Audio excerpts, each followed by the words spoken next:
your takeaways? What strikes you most about today being such an important moment in the election? I was in Miami. In fact, I was in Little Havana on Saturday, and I was doing a part of a media thing over there. I just assumed, sitting there at the Café Versailles, which is sort of the epicenter of the Cuban-American community, that Marco Rubio would be running away with support. I was shocked to find out that most of the people were Trump supporters, and it just really was kind of a very startling reality that Trump is doing well across the state. Today I'm in Northwest Florida, up in the Panhandle. Most locals are predicting he may go over 50% here. So I don't think there's any doubt about Florida. I think the big question is what happens in Ohio. Yeah, if Trump wins Ohio, I think it's going to be hard for the best efforts of the Republican establishment to stop him. Yeah, I want to talk about Ohio because I agree with you. I think that's really the more important area to look at. But let me stay on Florida for a second, because it keeps coming up that Trump doesn't have the Hispanic vote, and that he needs the Hispanic vote to win the presidency. What's your take on that, given his comments on Mexico, et cetera? Do you think he has the support of the Hispanic community? He certainly has among people I've talked to, both in Northwest Florida as well as in South Florida. Now, that's not scientific, but look, a lot of people who worked hard to come here legally recognize that the country's borders are broken. We're all for legal immigration. We understand that this country is great because people have come from all over the world to fulfill their hopes and dreams, just like our ancestors did. But it's the illegal immigration issue that has been very troubling. And there are a lot of people, they go to a construction site, they're workers, they want a job, they say, do you have any work for me? And they're told no, and they look, and the entire force are people who do not speak English. Yeah. And they're pretty sure that, you know, they're not exactly residents and having green cards. That's what's causing people to be upset. If everybody in America had a good job, people wouldn't worry so much about illegal immigration. Sure. But that's the problem. People don't have jobs. Right. Governor, I want to go back to this idea of establishment, which I think I think it's old school now. It doesn't make sense anymore. I mean, do you consider yourself establishment? First of all, are you an establishment member of the party? No. I think it's pretty evident by the fact that I was usually targeted by some of the establishment. Right. Millions of dollars of ads run against me in places like Iowa and South Carolina back in 2008 because I wasn't establishment enough. You know, I spoke out for really breaking up what I consider to be a growing oligarchy in our government, and it's out of control. And I think that's what we're seeing today. Yeah. So is the Trump candidacy really about breaking the establishment? What does it really mean is that we're breaking the idea that it's only and all about money and who can raise the most money? Because the raising of the money this cycle has been a complete disaster for those that have raised the money, if you think of it as a typical investment. Well, what's happened is that the money, which is normally the rule of politics, has been trumped by message. And this is a disruptive election. What I think we're seeing is the true essence of what I call vertical politics.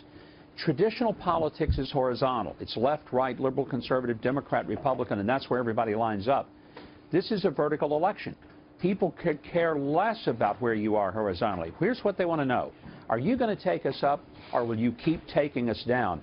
And the perception is America is on its way down because the political class has failed us. They failed us because they have been so sensitive to the donor class, but not sensitive to the working class. Working class people have taken it in the gut. I've got a friend who just sold his house in the Washington, D.C. area. He had it on the market 3 days, and he had 5 offers, every one of which were over list price. Washington, D.C. has become the only recession-proof place in the world, and 6 of the 10 richest counties in America surround the Beltway. People are sick of it. You say the political class, and we should say that that's on both parties. Political class and the Republicans' political class in the Democrats. We got to get to this news about Ben Carson, Governor, because Ben Carson reportedly sees himself as some sort of an educational advisor to Trump. Anyone else comes to mind when thinking of a Donald Trump presidential cabinet? He basically suggested that he will have a role in the cabinet. Now, Governor, have you been asked to be in the cabinet? Or has this conversation come up with you? No, it has not. And I'm not official endorsing anybody. I've stayed out of an endorsement in the primary. I know a lot of people think that I've endorsed. Yeah. I haven't. I try to tell it like it is and tell it like I see it from the perspective of someone who's been down there on the arena floor. Look, I think Chris Christie is probably in a good position, perhaps whether it's for the vice presidency or maybe attorney general, which he would be a terrific AG. So I think there's going to be a lot of people that Trump will look to who have the political experience that maybe he does not have. Governor, good morning, Governor. This is Morgan. You have been a respected member of the evangelical community, representing them in the Republican Party for a long time. My parents love you in Florida. We're talking a lot about Trump, but we're not talking about Cruz. I know you and him sort of went at it in the primary, but he's still drawing a lot of the evangelical support in this primary, even until today.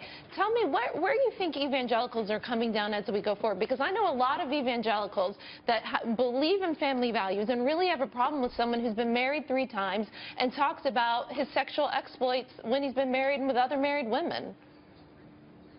You know, Donald Trump continues to win with evangelicals, and he beat Ted Cruz in South Carolina and all those southern states that were supposed to be Ted Cruz's firewall. And he really based his campaign on that notion that he would win South Carolina in a big way.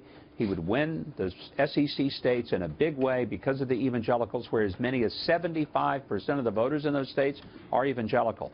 But again, this is an election where evangelicals, and I heard it at my own church on Sunday, yes, they understand all the flaws and the blemishes on Donald Trump. They get it. But they're also people who they're tired of seeing their jobs disappear.